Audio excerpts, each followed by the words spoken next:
The Labor Department says employers only created 22,000 new jobs last month, and Health Secretary Robert F. Kennedy Jr. told a Senate committee yesterday that the country's major medical and scientific groups cannot be trusted. Good morning. I'm Corva Coleman from NPR News, and here are today's top stories.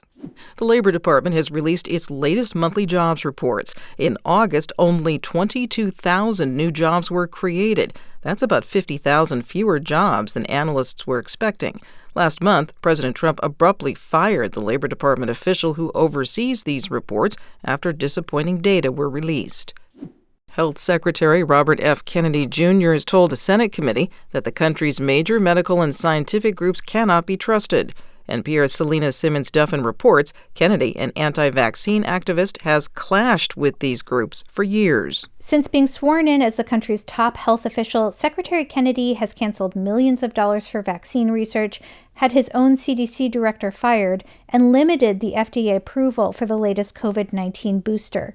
In the Senate Finance Committee hearing, Kennedy explained his theory for why groups like the American Academy of Pediatrics have been critical of these moves. I think the American Academy of Pediatrics is gravely conflicted. They get their biggest contributors are the four largest vaccine makers. The AAP said that was false and misleading, that less than 4% of their revenue comes from industry, and that pediatricians support vaccines because they are safe and they work to protect children's health.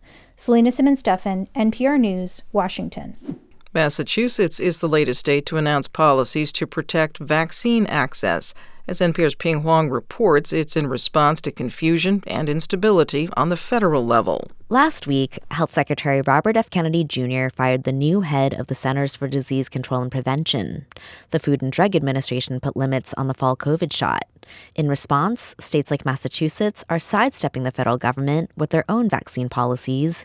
Here's Governor Maura Healey. People have been calling pharmacies and not able to get appointments because of changes made by the Trump administration. On the West Coast, Washington, Oregon, and California have formed a health alliance. New Mexico is changing regulations so people can get COVID shots at pharmacies this fall. Florida is going the other way. The Republican leadership there is working to end all vaccine requirements in the state. Ping Huang, NPR News. President Trump is expected to sign an executive order today. NPR has learned that it will give the Defense Department a new name, the Department of War. A fact sheet seen by NPR shows that the order will let the agency use the Department of War as a secondary title. This title was used by the U.S. until the 1940s. The Trump administration has begun preparations to send military assistance to Chicago for immigration and customs enforcement work. NPR's Quill Lawrence reports operations would be staged out of Great Lakes Naval Station. A U.S. official who is not authorized to speak publicly confirmed to NPR that the Department of Homeland Security has requested assistance from the Pentagon for ICE enforcement and removal operations in the Chicago metropolitan area. The request is for logistical help and use of facilities at Naval Station Great Lakes, about 30 miles north of the city. President Trump has recently spoken of sending National Guard troops to fight crime in Chicago, and he said he's prepared to do it without getting approval from state or city officials. Chicago's mayor and Illinois' governor, both Democrats, have said that it would be unconstitutional for President Trump to send troops into the city. Quill Lawrence, NPR News. A federal appeals court panel has lifted a lower court block that had ordered operations to wind down at an immigration detention center in Florida's Everglades.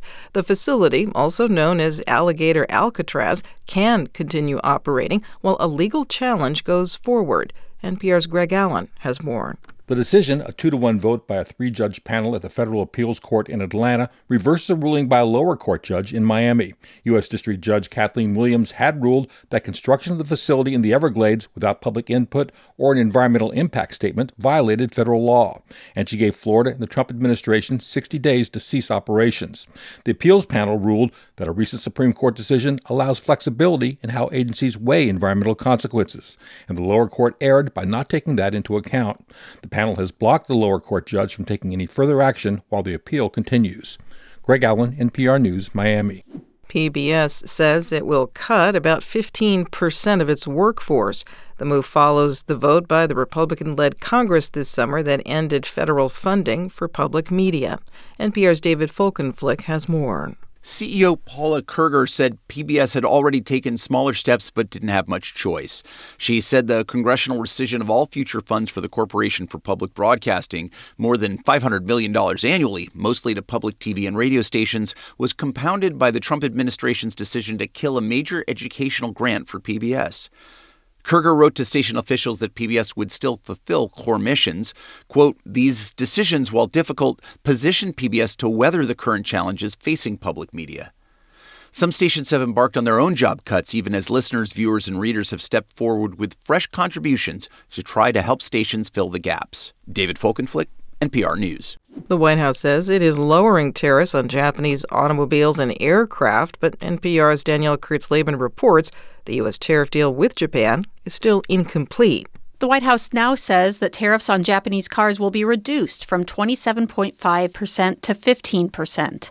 In addition, several tariffs Trump had imposed, like those on steel and aluminum, will no longer apply to some Japanese aircraft.